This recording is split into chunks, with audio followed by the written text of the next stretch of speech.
नमस्कार, मैं हूं सत्यपाल और आप देख रहे हैं CWB हिंदी न्यूज।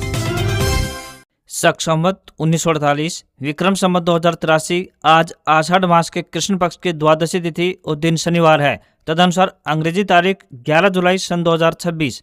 सबसे पहले आज की सुर्खियां। हरियाणा के 9 जिलों में बारिश, मारकंडा नदी का पानी खेतों में घुसा। हरियाणा में लाडो लक्ष्मी योजना की 9वीं किस्त जारी, महिलाओं को गैस सिलेंडर सब्सिडी मिली तो वहीं बुढ़ापा पेंशन भी की जारी। पूर्व सैनिकों के लिए नई वेबसाइट लॉन्च, राव नरबीर सिंह बोले अब सेवाएं होंगी पूरी तरह डिजिटल, एक क्लिक पर मिलेंगी सभी सुविधाएं। CET ग्रुप C PST बारिश के कारण टली, जल्द जारी होगा नया शेड्यूल। कर्मचारियों को छुट्टी के लिए नहीं काटने होंगे चक्कर, इंट्रा हरियाणा पोर्टल से लगेगी लीव, ई-ऑफिस से चलेंगी सभी फाइलें।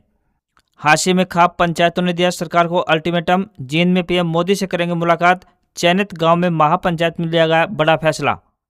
हरियाणा में प्रॉपर्टी टैक्स पर 75% ब्याज होगा माफ, 31 अगस्त तक जमा करने पर मिलेगी छूट, ऑनलाइन भुगतान की सुविधा। BSNL सैटेलाइट फोन लॉन्च हुआ, बिना सिम नेटवर्क के होगी बात, खरीदने के लिए सरकार की मंजूरी जरूरी। नितिन गडकरी बोले E20 पेट्रोल से गाड़ी खराब तो पुर्जे मुफ्त में बदलें, कंपनियों को सरकार का आदेश, माना इससे माइलेज जरूर घटी। 12% से अधिक अल्कोहल वाली दवा बिना प्रिस्क्रिप्शन के नहीं मिलेगी, कफ सिरप और टॉनिक पर असर। और सैटेलाइट इमेज में राजस्थान गुजरात से बादल गायब, बिहार झारखंड में बारिश का रेड अलर्ट, बताएंगे मौसम का ताजा हाल। और अब खबरें विस्तार से।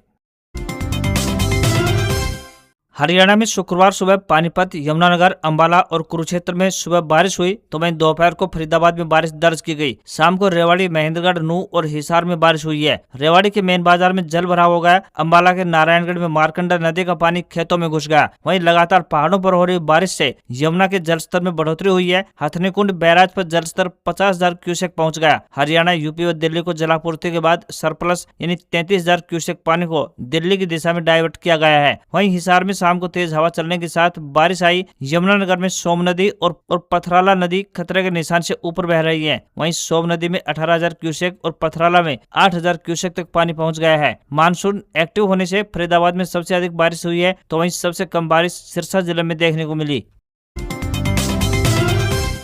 20% एथेनॉल मिक्स पेट्रोल से गाड़ी खराब होने पर कंपनियां अब फ्री में पार्ट्स बदलेंगी। केंद्रीय मंत्री नितिन गडकरी ने कहा कि सरकार ने कंपनियों को निर्देश जारी कर दिए हैं कि वे E20 फ्यूल से प्रभावित पुरानी गाड़ियों यानी साल 2023 से पहले की बनी हुई गाड़ियों के पार्ट्स को बिना किसी एक्स्ट्रा चार्ज के बदलें। उन्होंने कहा कि E20 फ्यूल से सोशल मीडिया पर गाड़ियों के खराब होने या नुकसान की खबरें गलत हैं और यह एक झूठा नैरेटिव है। हालांकि उन्होंने पुरानी गाड़ियों का माइलेज कम होने की बात अवश्य मानी है। गडकरी ने एथेनॉल से गाड़ियां खराब होने के दावों को सिरे से नकार दिया। उन्होंने चुनौती देते हुए कहा कि मुझे एक भी ऐसी कार दिखाएं जो E20 फ्यूल की वजह से खराब हुई हो या जिसे कोई नुकसान पहुंचा हो। सोशल मीडिया पर जो भी कुछ चलाया जा रहा है वह एक सोची समझी रणनीति के तहत तैयार किया गया झूठा नैरेटिव है। गुरुग्राम में पूर्व सैनिकों, अर्धसैनिक बलों के जवानों और उनके परिवारों के लिए डिजिटल सेवाओं की दिशा में एक महत्वपूर्ण पहल करते हुए हरियाणा सरकार के सैनिक एवं अर्धसैनिक कल्याण विभाग ने शुक्रवार को नई वेबसाइट का शुभारंभ किया। हरियाणा के सैनिक एवं अर्धसैनिक कल्याण मंत्री राव नरबीर सिंह ने मुख्य अतिथि के रूप में वेबसाइट लॉन्च कर इसे पारदर्शी, सुगम और तकनीक आधारित सेवाओं की दिशा में एक अहम कदम बताया। राव ने कहा कि आज लॉन्च की गई वेबसाइट पूर्व सैनिकों, CPF कर्मियों और उनके परिवारों के लिए एक बड़ी डिजिटल सुविधा साबित होगी। उन्होंने बताया कि अब BSF, CRPF, CISF, ITBP, SSB और असम राइफल सहित सभी केंद्रीय सशस्त्र पुलिस बलों के पूर्व कर्मी इस पोर्टल पर आसानी से पंजीकरण कर सकेंगे। यदि कोई जवान ड्यूटी के दौरान शहीद होता है या फिर दिव्यांग होता है तो उसके परिवार को अनुग्रह राशि, अनुकंपा नियुक्ति तथा अन्य कल्याणकारी योजनाओं का लाभ ऑनलाइन, पारदर्शी और समयबद्ध तरीके से मिल सकेगा। इससे परिवारों को बार बार सरकारी कार्यालयों के चक्कर नहीं लगाने पड़ेंगे। उन्होंने सभी वीर नारियों, वीर योद्धाओं, पूर्व सैनिकों एवं अर्धसैनिक बलों के जवानों को विश्वास दिलाया कि हरियाणा सरकार हर कदम पर उनके साथ मजबूती से खड़ी है और उनके सम्मान, सुरक्षा एवं कल्याण के लिए निरंतर कार्य करते रहेगी। उन्होंने विश्वास दिलाया कि हरियाणा सरकार वीर नारियों और शहीद परिवारों के सम्मान, सुरक्षा तथा हर संभव सहायता के लिए निरंतर प्रतिबद्ध है। हरियाणा कर्मचारी चयन आयोग यानी HSSC द्वारा आयोजित CET ग्रुप C भर्ती की फिजिकल स्क्रीनिंग टेस्ट यानी PST शुक्रवार सुबह भारी बारिश के कारण स्थगित कर दी गई। लगातार तेज बारिश और मैदान में पानी भरने की स्थिति को देखते हुए आयोग ने अभ्यर्थियों की सुरक्षा और परीक्षा के सुचारू संचालन को ध्यान में रखते हुए ये बड़ा फैसला लिया। आयोग ने स्पष्ट किया है कि आज निर्धारित PST आयोजित नहीं की जाएगी। इसके लिए नया शेड्यूल जल्द जारी किया जाएगा, जिसकी सूचना आयोग की आधिकारिक वेबसाइट पर उपलब्ध करवाई जाएगी। हरियाणा SSC ने अभ्यर्थियों से अपील की है कि वे किसी भी की अफवाहों पर ध्यान न दें और घबराने की आवश्यकता नहीं है। परीक्षा की नई तिथि और अन्य जरूरी निर्देश केवल आयोग के आधिकारिक माध्यमों के जरिए ही जारी किए जाएंगे। हरियाणा SSC की आधिकारिक वेबसाइट नियमित रूप से विजिट करते रहें यानी चेक करते रहें। सोशल मीडिया पर चल रही अपुष्ट सूचनाओं से बचें। आयोग की आधिकारिक सूचना के अनुसार ही परीक्षा केंद्र पर पहुंचे। हरियाणा के CM नायब सिंह सैनी ने शुक्रवार को चंडीगढ़ में आयोजित विभिन्न जन कल्याणकारी योजनाओं के लाभ वितरण कार्यक्रम में बतौर मुख्य अतिथि शिरकत करते हुए राज्य के लाखों लाभार्थियों को बड़ी सौगात दी। CM ने कहा कि प्रदेश सरकार ने आज विभिन्न 19 योजनाओं के तहत 50,20,460 पात्र लाभार्थियों के बैंक खातों में कुल मिलाकर 1582 करोड़ 16 लाख रुपए सीधे ट्रांसफर कर दिए हैं। उन्होंने कहा कि सरकार का उद्देश्य ये सुनिश्चित करना है कि किसी भी पात्र व्यक्ति को योजनाओं का लाभ लेने के लिए कार्यालयों के चक्कर न लगाने पड़े। CM ने कार्यक्रम के दौरान दीनदयाल लाडो लक्ष्मी योजना की 9वीं किस्त जारी की। CM ने बताया कि गैस सिलेंडर रिफिल कराने वाले महिलाओं के बैंक खातों में भी मई माह की सब्सिडी जारी कर दी गई है। सब्सिडी सीधे खातों में भेजी जा चुकी है। CM ने बताया कि प्रधानमंत्री आवास योजना ग्रामीण के तहत पात्र लाभार्थियों के मकान निर्माण के लिए राशि जारी कर दी गई है। इसके अलावा बुढ़ापा पेंशन भी जारी कर दी गई है।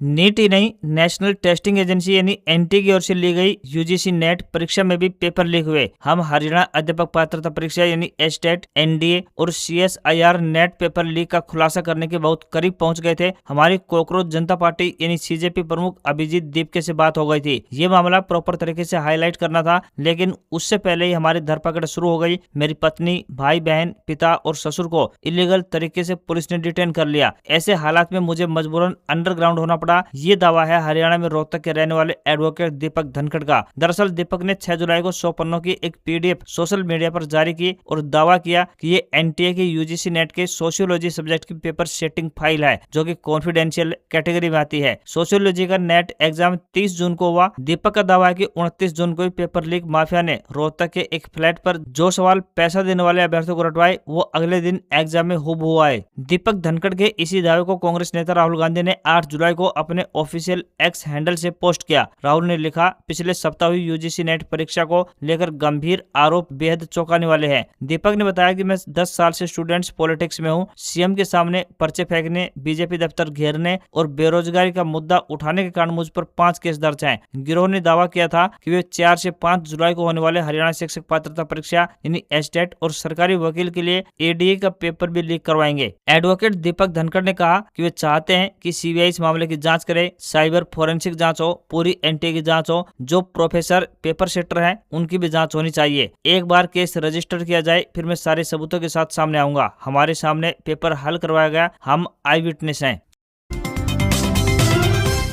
हरियाणा के सियासी गलियारों से इस वक्त की एक बहुत बड़ी खबर सामने आ रही है। देश की राजधानी दिल्ली में एक ऐसी अहम मुलाकात हुई जिसने राज्य की राजनीति में हलचल तेज कर दी है। हरियाणा कांग्रेस के वरिष्ठ नेता और पूर्व केंद्रीय मंत्री चौधरी बीरेंद्र सिंह ने हरियाणा BJP के प्रभारी सतीश पूनिया से मुलाकात की है। इस अचानक हुई मुलाकात के बाद से ही हरियाणा की राजनीतिक हवाओं में कयासों का दौर शुरू हो गया है। चौधरी बीरेंद्र सिंह का हरियाणा की राजनीति में एक बड़ा कद है। वे पहले भी BJP का हिस्सा रह चुके हैं और बाद में कांग्रेस में शामिल हुए थे। ऐसे में उनके और BJP प्रभारी सतीश पूनिया के बीच हुई इस मुलाकात को महज एक शिष्टाचार भेंट के रूप में नहीं देखा जा रहा है। राजनीतिक विश्लेषकों का मानना है कि इस बैठक के पीछे राज्य के नए सियासी समीकरणों की बिसात छिपी हो सकती है। हालांकि दोनों ही नेताओं की तरफ से अभी तक इस मुलाकात के एजेंडे को लेकर कोई आधिकारिक बयान सामने नहीं आया है।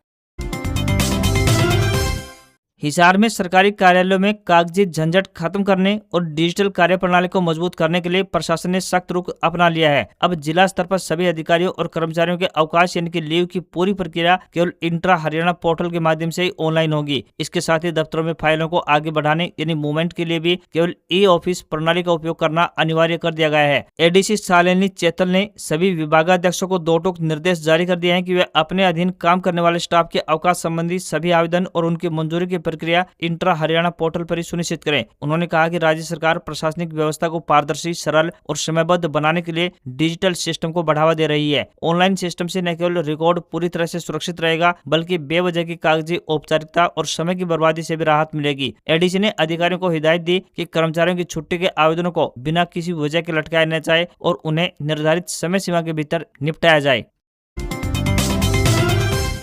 हांसी के निकट गांव चैनत में भाखड़ा पाइपलाइन से टी कनेक्शन के जरिए पेयजल उपलब्ध करवाने की मांग को लेकर ग्रामीणों का धरना शुक्रवार को 56वें दिन प्रवेश कर गया। इसी क्रम में गांव के मैरिज पैलेस में हरियाणा की विभिन्न खाप पंचायतों और किसान संगठनों की संयुक्त महापंचायत आयोजित की गई। कई घंटे चली पंचायत के बाद सर्वसम्मति से निर्णय लिया गया कि जब तक गाँव चैनत को टी कनेक्शन के माध्यम से पेयजल उपलब्ध नहीं करवाया जाता, तब तक धरना जारी रहेगा। महापंचायत की अध्यक्षता करते हुए रोधी खाप के प्रधान हरदीप शर्मा ने मुख्यमंत्री नायब सिंह सैनी को 14 जुलाई का समय दिया है। उन्होंने चेतावनी दी कि यदि इस अवधि तक गांव की मांग पूरी नहीं हुई तो 17 जुलाई को जींद में प्रस्तावित प्रधानमंत्री श्री नरेंद्र मोदी की रैली में खाप पंचायतें और चयनित के ग्रामीण बड़ी संख्या में पहुंचकर सीधे प्रधानमंत्री के समक्ष अपनी मांग रखेंगे। हरदीप शर्मा ने कहा कि पेयजल जैसी मूलभूत आवश्यकता के लिए ग्रामीणों को 56 दिनों से धरने पर बैठना पड़ रहा है। उन्होंने कहा कि यदि आवश्यकता पड़ी तो पूरे हरियाणा की खाप पंचायतें इस आंदोलन में शामिल होंगी। महापंचायत में मौजूद किसान संगठनों और खाप प्रतिनिधियों ने कहा कि प्रत्येक नागरिक को स्वच्छ पेयजल उपलब्ध करवाना सरकार की नैतिक जिम्मेदारी बनती है।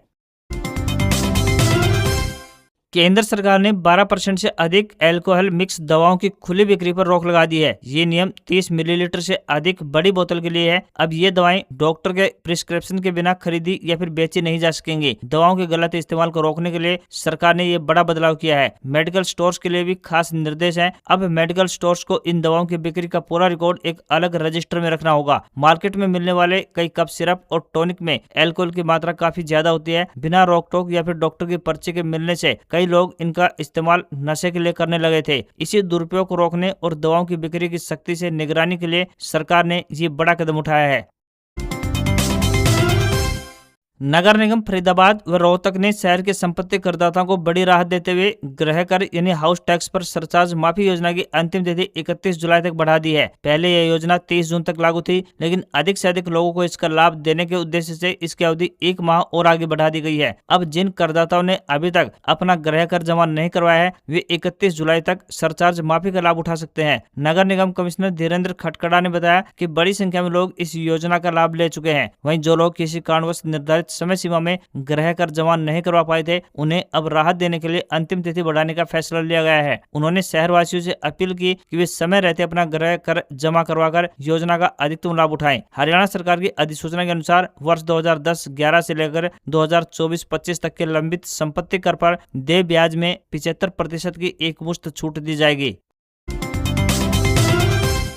निदेशक सामाजिक कल्याण महिला एवं बाल विकास चंडीगढ़ प्रशासन द्वारा संविदा आधार पर मुनीम के पदों पर भर्ती के लिए आवेदन आमंत्रित किए गए हैं। इच्छुक उम्मीदवार अंतिम तिथि से पहले ऑफलाइन माध्यम से आवेदन कर सकते हैं। आवेदन करने की अंतिम तिथि 31 जुलाई 2026 शाम 5 बजे तक निर्धारित की गई है। उम्मीदवारों के लिए आवश्यक योग्यता, वांछनीय योग्यता एवं अनुभव संबंधी विस्तृत जानकारी के लिए आधिकारिक वेबसाइट पर जारी नोटिफिकेशन को चेक कर सकते हैं। आवेदन पत्र के साथ हस्ताक्षरित बायोडाटा, पासपोर्ट साइज फोटो एवं आवश्यक दस्तावेजों की स्वप्रमाणित प्रतियां संलग्न करें। पूर्ण आवेदन निदेशक समाज कल्याण महिला एवं बाल विकास, टाउन हॉल एक्सटेंशन बिल्डिंग, 3री मंजिल, सेक्टर 87, चंडीगढ़ में 31 जुलाई 2026 शाम 5 बजे तक जमा करवाना सुनिश्चित करें। अपूर्ण आवेदन एवं अंतिम तिथि के बाद प्राप्त आवेदन स्वीकार नहीं किए जाएंगे।